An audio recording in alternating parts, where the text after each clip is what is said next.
As many worry about the future of book publishing, there's one genre that's heating up. For decades, romance novels were dismissed as guilty pleasures, but not anymore. Today, romance is one of publishing's biggest successes, and Canada is leading the way thanks to smash hits like Rachel Reid's Game Changer series, which you probably already know inspired a little show called Heated Rivalry. But this isn't just about heated rivalry. Bestseller lists are full of romance books set in Canada and written by Canadians. So why is romance having a moment? And what is it about Canada that's fueling the genre's rise? Welcome to The Rundown.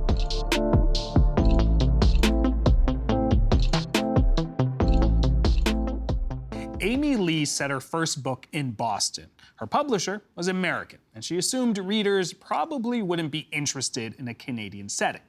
Since then, her writing and the industry have changed. Amy Lee is an author of romantic comedies, including The Bodyguard Affair, and she joins me on the line. How are you doing, Amy? Hi, I'm great. How are you doing? I am doing well. I need to understand, what is behind the obsession with Canadian love stories right now? Yes, I think that Canada-based romances have been really resonating with readers because they feel so grounded and familiar for people. A lot of Canadian romances tend to take place in very ordinary settings like small towns or in hockey arenas or on snowy streets and summer cottage country. But I think that the writing that the authors are doing is what's making them feel really special and cinematic. And I think the other half of this is that Canadians are obviously known for being really nice. And sometimes the moments that really stick with readers are very Canadian type gestures, like somebody shoveling your driveway and brushing off the snow in the morning, or your friend driving 4 hours to see you, or somebody remembering your Tim Hortons order. And I think these are a lot of the things that are being reflected in the books that are really standing out to readers. Your latest novel, The Bodyguard Affair, is set in Ottawa, and I'm hoping you can help me understand, because Ottawa is home base for you now. What is it about Ottawa that inspires you? In your first chapter, you even write, of your book, you write, Ottawa is a reserved button-up city. And so when you write that, I'm thinking, okay, well, how does this play into a romance novel? So what inspires you? Yeah, I think, Ottawa is really underrated and it's so beautiful. I mean, the winters are very long, I'll give it that, very cold, but in the summertime, in the spring, in the fall, it's absolutely gorgeous. And I think one of the reasons I really wanted to write about a story in Ottawa is because I wanted to write this sort of political romance or politically set romance on the Hill.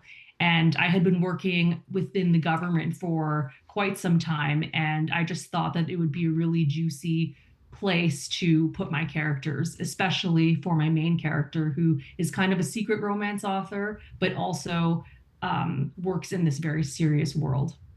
Well, I want to dig into that a little bit more, if possible. What is it about public life that maybe perhaps people don't know, in terms of public service, rather, that people don't know that lends itself to the story that you wrote? Well, in the case of this book, the main character is the personal assistant to the Prime Minister's wife. And so because of that, she's obviously, very buttoned down. She's sort of public facing in a sense, or works for a very public facing person. And she has to be on her game all the time and very serious. And I think even though romance is very mainstream, for her, she felt like coming out and saying that she was writing romance and enjoys romance just didn't really fit into that world. Did you ever think twice about writing for a Canadian audience? Particularly with your background, but you could have situated this story, in Washington, D.C., perhaps not Prime Minister, but with a president. You could have changed the narrative there. But did you ever think twice about doing that? Yeah, in the very beginning of my writing career, I actually hadn't read a lot of books that were set in Canada. And I thought that because the publishing industry is so US based, that it would just be something that they would want. And so I actually set my first two books in Boston. And the reason I chose Boston is because I thought that it was the most Canadian that you could get as an urban center. But then once my first book came out, I realized that there were actually a lot of books that were starting to be set in Canada, and that it was really accepted and readers really gravitated toward it. And so from then on, I've been setting most of my books in Canada. Was there a learning curve for publishers in terms of what they knew about Canada? I'm sure there probably was.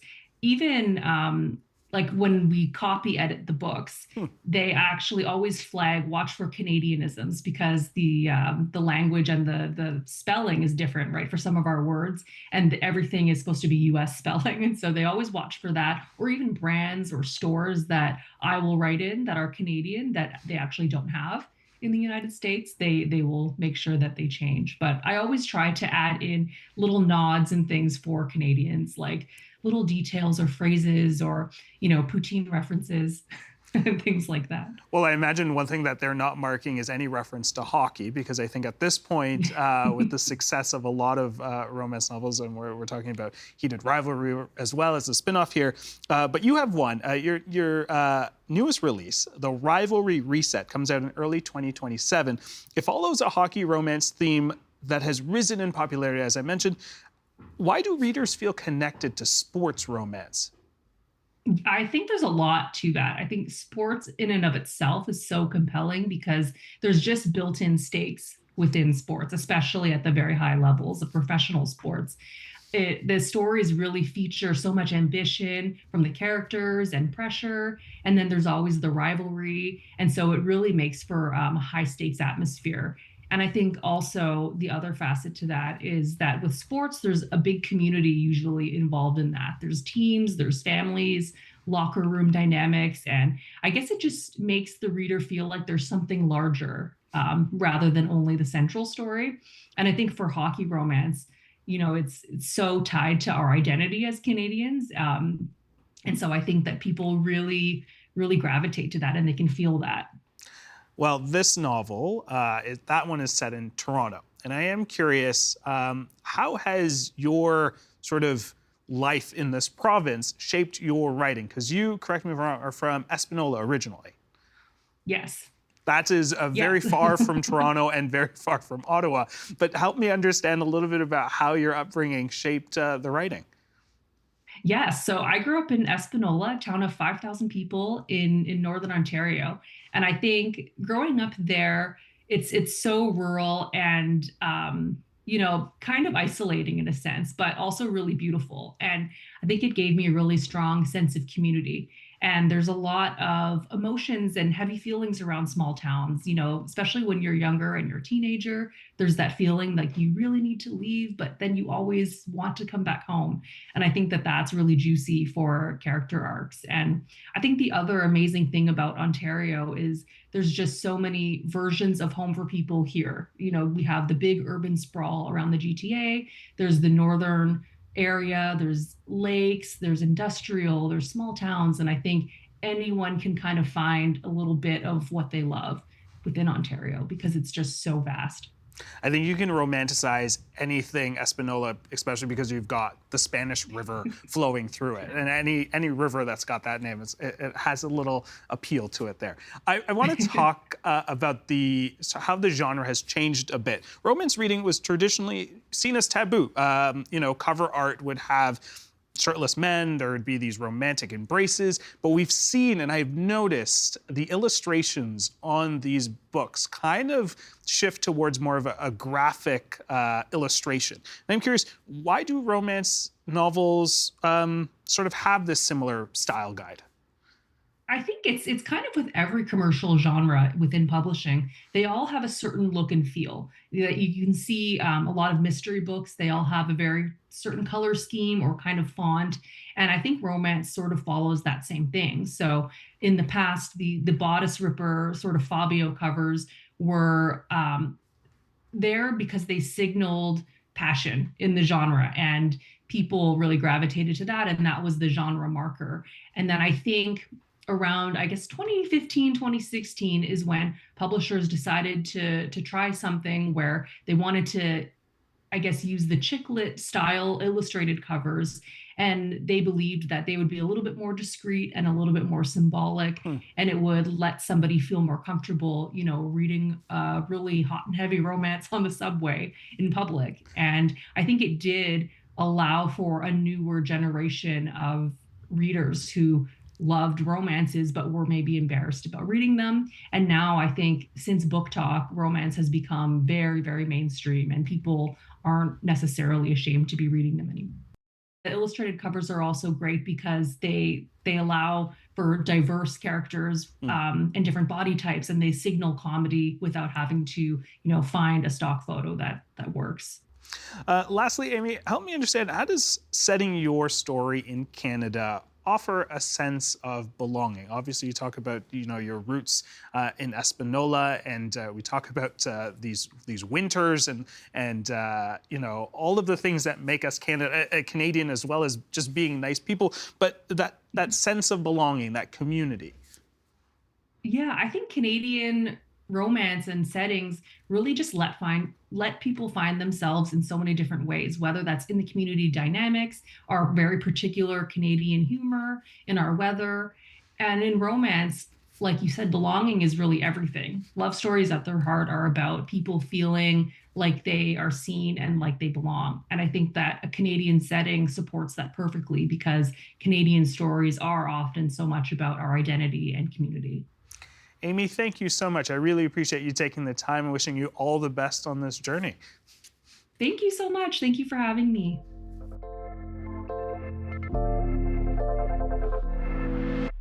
Since 2020, sales of English language print romance novels are, get this, up 105% in Canada. The genre is also one of the fastest growing in the world of ebooks, and its readers are so passionate, Canada is now home to a number of bookstores dedicated just to romance. So how did this happen? Kaitlynd Carmichael is a category manager at Indigo Canada. Kearston Bergeron is co-owner of Toronto's Hopeless Romantic Books. Thank you so much for joining us in studio. How are you guys doing? Great, thank you for having us. Yes, thank you for having us. Now, romance is having its moment, but also Canadian authors are having their moment. They are sharing that limelight. Help me understand, Kaitlynd, what is it about Canadian storytelling that sort of sets it apart? Well, it's very exciting that Canada is the forefront right now, because traditionally in publishing, writers were told to not set their stories in Canada. It wasn't relatable, it wasn't glamorous, it wasn't what people were dreaming of. And so we were told to set our stories in New York or over in the UK, something that the world knew. And now with the rise of self-publishing, we have the freedom to do what we want. And so when the self-publishing wave happened, everybody decided to write what they knew. And we have amazing Canadian authors here, and they were writing what they knew. And they have opened up the landscape for us. And it's now even created tourism to Canada. It's just absolutely incredible. But if you scale it back, Canada has always been running the romance game. If you know Harlequin, which is one of the major romance brands, that was actually founded in Canada, in Winnipeg. And so Canada has always had roots in romance, and we're just now at the forefront of it. And it's happening globally. It's not just happening in Canada, it's happening everywhere, and everyone is taking notice. When you mention tourism, what do you mean by that? So Carly Fortune wrote a book, I believe it's called This Summer Will Be Different, and it's set in PEI. And there are hundreds, if not thousands of people every year who take vacations to PEI because of this book. I'm one of them. Okay. I've literally forced my family to travel around PEI because of that book. And they're setting a movie there for that book, and it's going to create even more tourism. People are going to Alberta, BC because of Elsie Silver, Becca Mack. It's just creating this big moment on the global stage for Canada, and it's very exciting. Kearston, let's add on to that. What is it about Canadian storytelling that sets it apart from the rest? I think it is, again, sort of what we spoke about was that it's different from America. And right now, I think with sort of the crisis in politics happening in the States, I think a lot of people are actually choosing to read Canadian and to actually like immerse themselves in the Canadian setting. I think when we think of romance and we think of like the big grand gestures that happen in there, the romanticization that happens in the stories, you do tend to think of maybe those bigger cities, like in the States, or things like Paris. But I think there is something to be said about the very like niche and very sort of nostalgic feeling of a Canadian summer, of a Canadian winter, the different sort of landscapes and settings that we have here. And I think it's a way to sort of escape into a new realm where we're used to seeing maybe sort of a fictional town set in the US. Now, you mentioned Harlequin, but it did feel like romance rose sort of during COVID, where it sort of blossomed again during that time. Give me a sense of what shifted, what changed for the genre during that time. Yeah, it was honestly very crazy to see from a business perspective because it was not always that way. And I think it was because people were at home and they were on TikTok. And TikTok is a vessel of communication. And the way that you have always been able to sell books is word of mouth. And what better platform to sell a book word of mouth than through TikTok? And these influencers, they got on there and they were just passionate about these books. And the easiest books that you can be happy and passionate about are the romance books. Why is that? They're the ones that bring you joy, and you're almost guaranteed to have a happily ever after in a romance book. It's not guaranteed, but 90% of the time it is. Okay. And I think in dark times like that, you need a book that you know is going to have a conclusion, and romance provides that for readers. Help me understand the numbers behind sort of what we're seeing with the genre of romance. Like in terms of the shares of all the genres possible, where does romance sit? Is this a big moneymaker for you? It's a huge moneymaker. We've seen it rise almost 400% since COVID. Wow. It's been incredible to watch, and I'm so glad that these romance authors are finally getting their flowers and the credit that they deserve because they're all incredibly talented. Before this all happened, romance was like the 20th most important category to our business, and now it's in the top 3. Wow. Yeah. Okay. With that being said, Kearston, you have your own dedicated store. But before that, you were sort of in a pop-up kind of space, correct? Yes. When did you know there was enough of a market here for you to actually, because it's a big decision to make. Yes, yeah. I would actually challenge it a little bit in saying that I don't think romance is a new trend. I actually think it's a very big community that I think we're just only seeing the visibility of now. I do think, of course, we are seeing, like the numbers do speak, we do see that there is a rise in it currently, but it's not necessarily a new trend. There's always been a very big community, and it has always been like the #1 best-selling genre for decades. So I think now with sort of more visibility of it, like people are using social media more, are sort of becoming more open with speaking about it and actually actively looking for community within a romance space, it has started to sort of become just more visible and more people joining the space openly about it. So for us, I think when we first started, I owned the bookstore with my sister. When we first started, it wasn't very much of a leap of faith for us. And we sort of always set milestones for ourselves to say, like, after 6 months of opening in our pop-up space, we're gonna sort of see what the market's like, reevaluate. We know what we love, and that, we can, with our, our community sort of, hopefully bridging that gap in Toronto. But we always sort of said to ourselves at each milestone, like, we'll reassess to see if it's still like a viable option for us. And we're very lucky to be able to say that at each of those milestones, when we revisit, it has always sort of, been good enough that we can continue going. Speaking of milestones, how many years have you guys been open now? We'll be almost 2 years in September. Yeah. How do you go about choosing titles that you want to display in your book and sell? For us, it's a bit of a mismatch of many things. So, of course, things that are trending on social media. So that could be things like very popular authors or niche authors that are debuting and that's sort of getting around by word of mouth. It's things that our community members say. So oftentimes when people come into our store, they'll sort of tell us the things that they're reading, what they like, things that we should look out for, or stock maybe authors that aren't on our radar, particularly like indie authors. And of course, also having to balance that with the general big sellers that we know and love. So it's very much just it's a very fast paced environment to kind of keep up with the trends that are happening.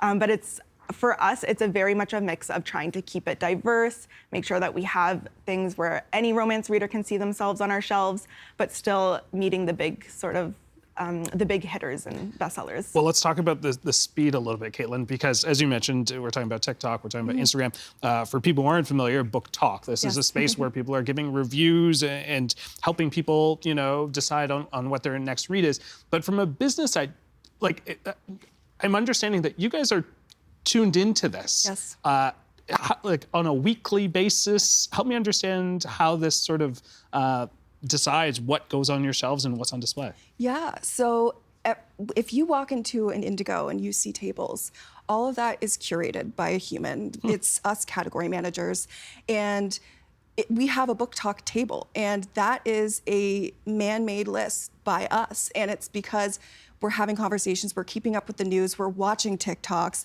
and we try to keep ourselves as tuned in to the cultural zeitgeist as possible. And some days we'll be caught by surprise, and we'll come in and we'll look at our sales and there'll be a book and it wasn't there yesterday, but all of a sudden the sales have spiked and we have to do a kind of investigative journalism to be like, why did that spike? And it is very fast paced. I can't tell you how many times I've been on a Saturday working because something is happening and I'm just so excited and I want to chase this. When Heated Rivalry happened, it was Christmas break and I was making a list so that we could get as many books into our stores so that every single reader could continue loving what they found in Heated Rivalry. I was waiting for one of you to mention Heated Rivalry, so now I can ask the question here. But Kearston, how has the streaming of Canadian stories, not only Heated Rivalry, we have off-campus as well, influenced buying patterns? For sure. So I think when you see sort of on a large scale like that, where it's being introduced to even a broader audience, it does bring in people who are looking for those books that the TV shows are based on, but also once they finish reading those, they want to continue. Yeah, I can imagine. Yes, so it's sort of exactly what Kaitlynd said, like you have to get on top of the trends so that when those people do come back to find their next big read, you have something available for them, more for them to explore and get into that world. So it's definitely something that we see. It brings in more diverse people as well. I find people who you might not think would come into a romance bookstore. I imagine a proud moment for you and Indigo is that for Heated Rivalry, you guys were kind of on it from the beginning. Tell me a little bit about that. Yeah, so I had lunch with Rachel Reed last summer and she told me that they were making Heated Rivalry. And I am the biggest supporter of Canadian stories, and I knew that it was going to be on a Canadian platform, Crave, and I wanted to make a big moment for that. And so in the lead up to Heated Rivalry coming out, I had ordered a bunch of stock and had it ready, placed in the stores for when the show came out. And overnight we sold out because no other major retailer had what we had. And so they were unprepared. And we ended up having to go into some of the craziest moments of our lives trying to get reprints with our publishers. And I'm sure you went through that too. It was absolutely insane, the scale of new readers showing up to the stores. I think Heated Rivalry really created a point to bring people back to their roots of loving reading. And since then, we've seen that with Off Campus, where every single time one of these big shows comes out, we're seeing the numbers grow and grow and grow, and it's because people are coming back to reading. Is there, since we're on the conversation of trends, and you're having these conversations with authors, can you give us a sneak peek? Is there something that you're like, you know what, this might be the next thing? I'm really excited for The Love Hypothesis this coming September by Ali Hazelwood. I think that Book to Screen has really great opportunity, but especially in romance, they are really driving the book world. And I think that one is going to be a very big hit this coming fall. Kearston, is there anything that you've got your eyes on that you think? Elsie Silver, of course. I believe 2 of her series have been greenlit for adaptation. So I'm very excited to see that, especially because it's something that is very niche to Canada. very interesting to see sort of a Canadian cowboy romance versus a Southern cowboy romance. Yes. As you mentioned, as you put your foot on it, you're like, we romance fans have been here from the beginning. I do have to ask, romance reading was really done kind of in your privacy of your own home, maybe under a blanket, cozy kind of moment. How did romance foster a sense of community? Because you have this physical space as well. It's not just a place for people to buy books as well. How did that community come about, and what are you seeing? Yeah, I think post-COVID, people were definitely looking for more community, especially, after the lockdowns. I think a lot of people struggled with, a lack of maybe socializing and building community. And so I think particularly, especially for women and queer people, looking for a space where they could really unapologetically be themselves around romance. So we're not only seeing sort of, original romance readers coming in and looking for community, but also new people who are looking for like-minded people, looking for a safe space to make friends. And I think romance, because it's something that is so joyful, it sort of naturally does bring in people who are also looking for more of a joyful, friendly space.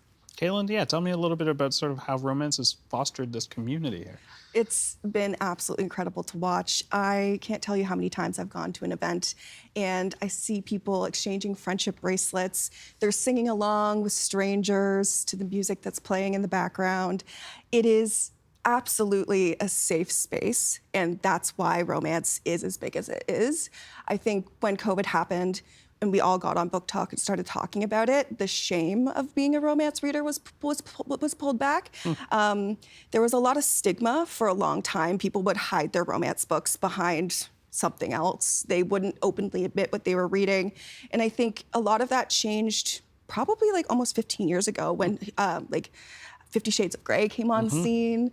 I was working in the stores at that time, and it was absolutely a cultural shift. And we made some strides there, but it really, really happened when we were talking about it publicly. And now it's cool to be a romance reader. Like, people are openly yelling it from the rooftops, and I don't see shame in it. I think that it's a beautiful connector of people, and I think romance readers are some of the smartest people I've ever met.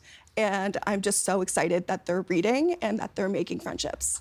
All right, well, we are gonna have to leave it there. I'm gonna ask you for some recommendations off camera after this, but I wanna thank you so much, Kaitlynd, Kearston, for your time. Appreciate it. Thank you for having us.